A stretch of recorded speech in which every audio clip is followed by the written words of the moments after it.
Obsessive intrusive thoughts stem from fear-based emotion that's held in the unconscious. And until we heal that fear-based emotion, we're constantly going to be triggered with these feeling states of fear, dread, upset, overwhelm. And we have the obsessive intrusive thoughts. That's what keeps the obsessive intrusive thoughts alive. That is the fuel to the obsessive intrusive thoughts. And when we change that, we change everything. One of the most main questions I get asked from people that suffer from OCD is, how can I get rid of obsessive intrusive thoughts?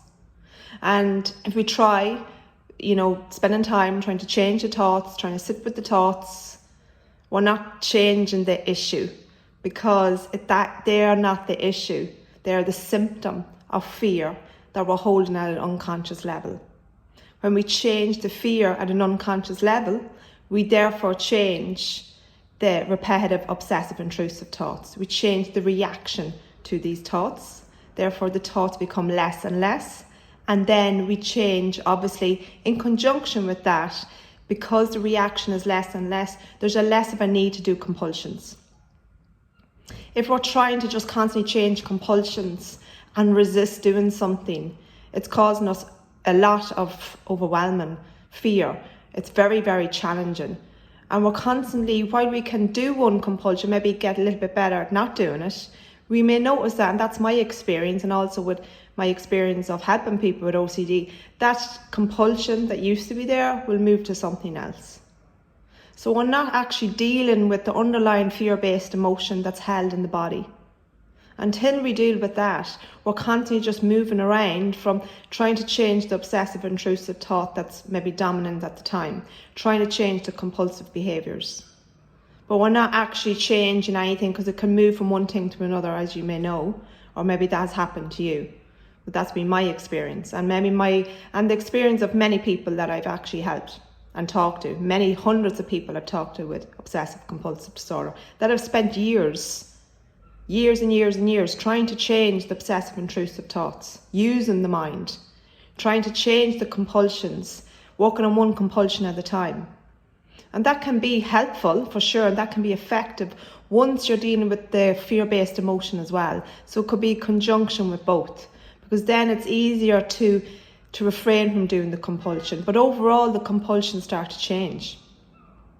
And how we do this is we use specific Kundalini yoga breath work that has been specific for obsessive compulsive disorder. This is what I've used. This has completely changed my life, and I've used it with all the people that have come into my world looking for help with OCD.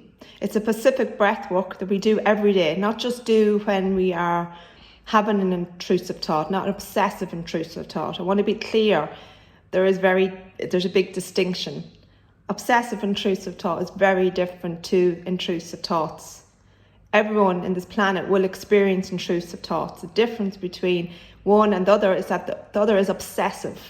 It's constant. For me, it was all the time. The only relief I got was sleep. Now that's huge. So it was all day, every day. That's an obsessive intrusive thought. But an intrusive thought is something a person will think that can feel like, what is that? Why did I think that? But it's not sticking. The reason it's sticking is because we fear-based emotion at the unconscious level.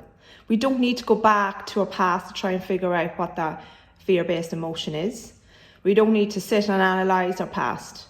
We don't need to spend time ruminating about our past. We do these specific breath work for OCD. It regulates the nervous system. We also bring in tension and stress and trauma release exercises. This is a somatic based practice. So it's very much like a bottom up approach. A lot of therapy, we're evolving, has been like a top down. So we're trying to deal with something in our mind, using our mind. And it only gets us so far. It's our body that's still in this reactive response. It's the body that lets us know if something's a threat or it's safe. So until we change that, we're constantly just going to be living in this constant state of cycle of fear. And that's what I do with people, and that's why we get the results we get.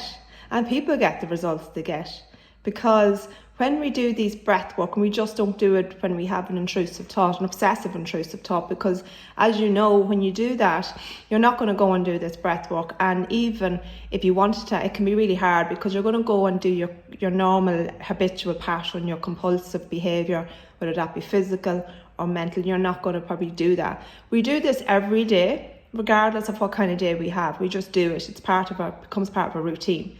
You start off with 5 minutes a day, and you build it up to 31 minutes a day. It isn't just sitting and focusing on our breath. We're changing our breath. So we're breathing through our left nostril, and we're timing our breath.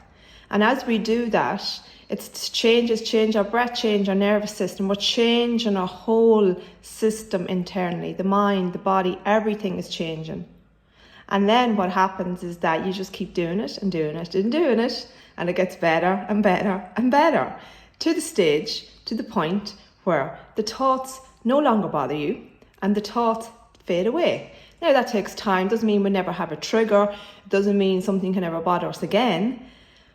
But it is like a different world. It's a different life. And you're doing this, you're empowering yourself. You're feeling like, wow, I've actually found something. That's my experience. I have tried so many different things. They all had their place, but it just didn't give me the long-term results I wanted. What was that? To not be consumed with obsessive compulsive disorder, to not be consumed with obsessive intrusive thoughts every day. Like, this was hell, and I'm not going to sugarcoat it. It was. So if you're out there and you're experiencing OCD, reach out. We can have a chat, see where you are at the moment, and see if the program fits you and if it's suitable for you where you are at the moment. But what I love about it is that you're empowered. You're empowered for life. I have clients coming back from holidays telling me, like, they're on holidays, they're doing their practice, they feel great. They're thinking about other things in their life. They're planning trips. They're planning, weekends away. We could never do that before. It's really, really challenging to even think about anything else when you're constantly stuck in, how can I get rid of this feeling? I can't cope with this feeling, because it's so overwhelming. And anyone that knows, that's out there, that has this and is experiencing this at the moment, you will 100% know that there's only people that has it will know what I'm talking about. So I want to share that message today. I want to share that message of hope, inspiration, and I think knowledge is power. And when we are very limited in what we think we can do only to get better, we'll just keep doing the same thing and getting the same results. So I want to share this message that there is other things out there. There is other modalities out there that actually can shift your world, that you no longer have to have obsessive compulsive disorder. I don't care what anyone says, you do not have to have it for life. And that's my message of hope. Thank you so much. Please reach out if you want to have a chat, and have a nice day. Bye-bye.